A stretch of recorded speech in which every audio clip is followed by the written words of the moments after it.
Class 11-এ semester 1-এ একটা story আছে। স্টোরির নামটা হচ্ছে অ্যান অ্যাস্ট্রোলজার্স ডে, একটা জ্যোতিষীর দিন।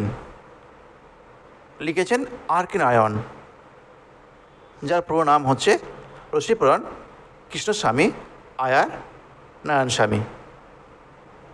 ইনি জন্মগ্রহণ করেছিলেন ভারতবর্ষে 1906 সালে এবং মৃত্যুবরণ করেছেন 2001 সালে। ইনার বিখ্যাত লেখা মার্গরি ডেজ প্রকাশিত হয়েছিল 1943 সালে। এছাড়াও তিনি লিখেছিলেন 14 নোবেল লিখেছিলেন তার হোল লাইফে। আর বিখ্যাত নোবেল হচ্ছে স্বামী অ্যান্ড ফ্রেন্ডস। আজকে আমরা পড়ব একটা জ্যোতিষীর সারাদিনের কাহিনী। সেই কাহিনী পড়তে গিয়ে আমরা কী জানতে পারবো?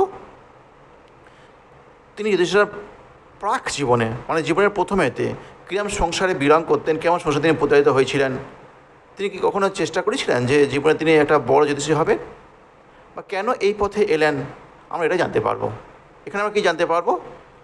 জানা যাবে যে স্বাভাবিকভাবে দিনের মাঝখানটাতে যে বাজারে বসতেন, সেই বাজারেতে প্রতিদিন গিয়ে বসেন। আজও বসছেন, আজও তার অন্যতা হয়নি। দিয়ে বসছে, যে তারপর দেখা যাচ্ছে জ্যোতিষীর কী কী রূপ সেটা দেওয়া আছে, জ্যোতিষী কেমন দেখতে, কী কী এলিমেন্ট নিয়ে, কী উপাদান নিয়ে গেছে। 4টে উপাদান নিয়ে তিনি তার ব্যবসা শুরু করেছেন। সেই 4টে উপাদান কী কী? প্রথমে 12টা কুড়িশেল পেয়ে যাবো, পলমে রাইটিং পাবো, মিস্টিক চার্ট পাবো, আর একটা নোট বই পাবো। এই 4টে উপাদান নিয়ে তিনি শুরু করেছেন তার ব্যবসা। ওই 4টে উপাদান তার ব্যবসার কাজে লাগে। তারপর আমরা যদি সেটা যেমন বাহ্যিক চেহারার কথা পড়, সেটা কপালে কী আছে?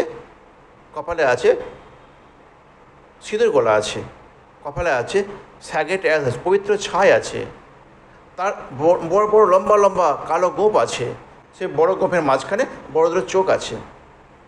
সেই চোখগুলো বড় করে যদি সে তার খরিদ্দারকে খুঁজতো, কাকে খরিদ্দার বানানো যায়, কার কাছ থেকে টাকা উপায় করা যায়। কিন্তু যে লোকগুলো আসতো না, সেই লোকগুলো যদি সেটা মনে কথা বুঝতে পারতো না, ভাবতো যে ওর চোখগুলো এত বড়, ওই জন্য অনেক কিছু জানে, আমাদের ঈশ্বর ওনাকে অনেক প্রতিভা দিয়েছেন। এইভাবে তারা আসতো। এরপরে দেখতে পাবো আমরা, যেখানে তিনি ব্যবসা করতে বসতেন সেখানে আর কিছু কিছু ব্যবসা মানুষ করতো। এখানে পাবো ওষুধের দোকান পাবো, হার্ডওয়্যার দোকান পাবো, গ্রাউন্ড নাট বাদাম, চীনা বাদাম বিক্রি করতে একজন পাবো, এসব পাবো। ফেরিওয়ালা, একটা কাপড় জামার ফেরিওয়ালা পাবো। দিয়ে তারপরে ওনার কথা পাবো যে গ্রাউন্ড নেট ছিল যেটা না, ও বিভিন্ন নাম দিয়ে তার দ্রব্যাদি প্রতিদিন বিভিন্ন নাম দিত। ওইখানে এক গাদা লোক জমতো। দিয়ে তারপর থেকে ওইখান থেকে কিছু লোক চলে আসতো কার কাছে? এই জ্যোতিষীর কাছে। জ্যোতিষী তার ব্যবসা করতেন তাদেরকে নিয়ে। জ্যোতিষীর 4টে জিনিস তার কথা বলতো। সেই 4টে জিনিস কী কী? প্রত্যেক মানুষের জীবনে কিছু কলহ আছে, সেই কলহ কী কী? ফার্স্ট হচ্ছে ম্যারেজ, বিবাহগত সমস্যা। দ্বিতীয় হচ্ছে ব্যবসায় যে লাভ ক্ষতি আছে তার উপর বেশ করে কিছু সমস্যা, সেই নিয়ে যেত। আর একটা হচ্ছে ট্রিঅ্যাঙ্গেলস লাভ অ্যাপিয়ার, 3জনকার প্রেম, দুটো ছেলে একটা মেয়ে, বা একটা মেয়ে বা দুটো মেয়ে একটা ছেলে, এইভাবে যে প্রেমের যে সমস্যা দেখা যায়, সেই সমস্যাগুলো দূর করার জন্য তিনি এক্সপার্ট ছিলেন। এই জ্যোতিষীটা খুব ভালো কথা বলতে পারতেন, সবাইকে খুশি করতে পারতেন। তার কথা শুনে 10 জনের মধ্যে 9 জন হাসতে হাসতে রাজি হয়ে যেত। সে এত বড় এক্সপার্ট ছিল। এমনই একটা দিন এবার আমাদের ঘটনার মোড় ঘুরছে। এবার ঘটনাটা টুইস্ট আসছে। এমনই হচ্ছে একদিন, সেই আলো আঁধারে পড়ে সন্ধ্যা হয়ে গেছে, এমন সময় আমাদের জ্যোতিষীরা দেখছে একটা লোক দাঁড়িয়ে আছে। সেই লোকটাকে তিনি হাত দেখে তার কাছে কিছু টাকা উপায় করতে চাইছে। জ্যোতিষীরা উঠে গিয়ে ওনার কাছে উঠে যায়। সে উঠে গিয়ে বলে, এসো তুমি আমার কাছে এসো, তোমার সব ভবিষ্যৎ আমি বলে দেবো, এসো। লোকটা খুব কঠোর টাইপের, নিশ্চয় টাইপের, না না আমি যাবো না, আমি বিশ্বাস করি না কো। লোকটার নাম হচ্ছে গুরু নায়ক। একটু পরে দিয়ে বলবো, পাবো কীভাবে পাবো তুমি সেটাও জানতে পারবে, একটু শোনো। গুরু নায়ক সে বলছে, না না তোমার কথা আমি শুনতে চাই না, আমি শুনবো না কিছু। দিয়ে তারপরে যাই হোক, যখন সেই লোকটা দেশলাইটা জ্বালে একটা স্মোক করার জন্য, তখনই তার মুখটা দেখতে পায় জ্যোতিষীটা। তখনই যখন দেখে না, জ্যোতিষীটা থতমত খেয়ে যায়। না না আপনার সঙ্গে আমি কিছু বলতে পারবো না। তখন যে লোকটাকে বলছিল না, যার নাম বলো গুরু নায়ক, এখন তো নাম তো জানতে পারিনি, আমি তোমাকে বলে দিলাম, তোমার বোঝার সুবিধার জন্য বলে দিলাম। সে বলছে না না, তুমি তো এই বলছিলে যে বলবে, এখন বলে না মানে এই বলো, তোমাকে বলতে হবেই। এ তখন টাকার কথাটা বলছে, যদি বলতে পারি তোমার সম্পর্কে তুমি কি দেবে, তুমি কি আমাকে, বার্গেনিং হচ্ছে, দরকার হচ্ছে, বলছে 1 টাকা, তো বলছে হ্যাঁ 1 টাকাতে তো রাজি হয়ে যায়।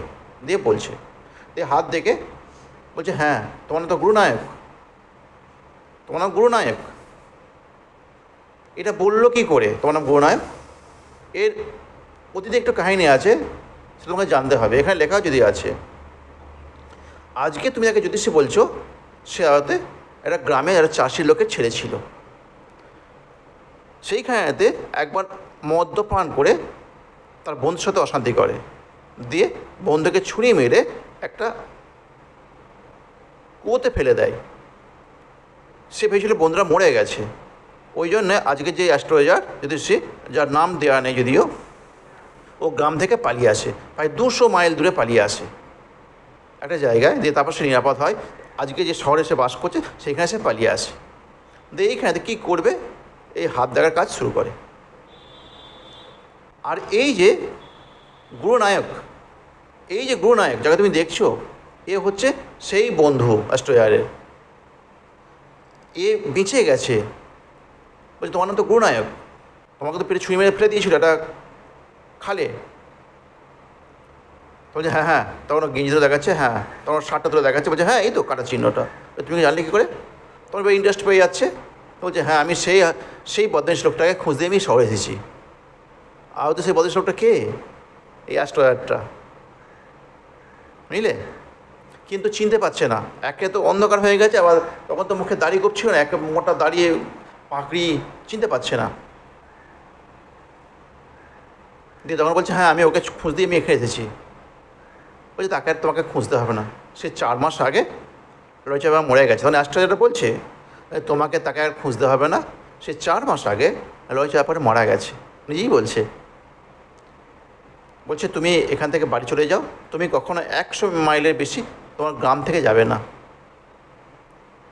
দিয়ে তারপর বলছে ঠিক আছে। দিয়ে তখন একটা ছাই ওকে দিচ্ছে, বলছে কপালেটা ঘষে চলে যাও। ও তখন কিছু খুচরো টাকা অ্যাস্ট্রোলজারকে দিয়ে দিচ্ছে, কিন্তু কত টাকা দিচ্ছে গুনে দেখেনি গো।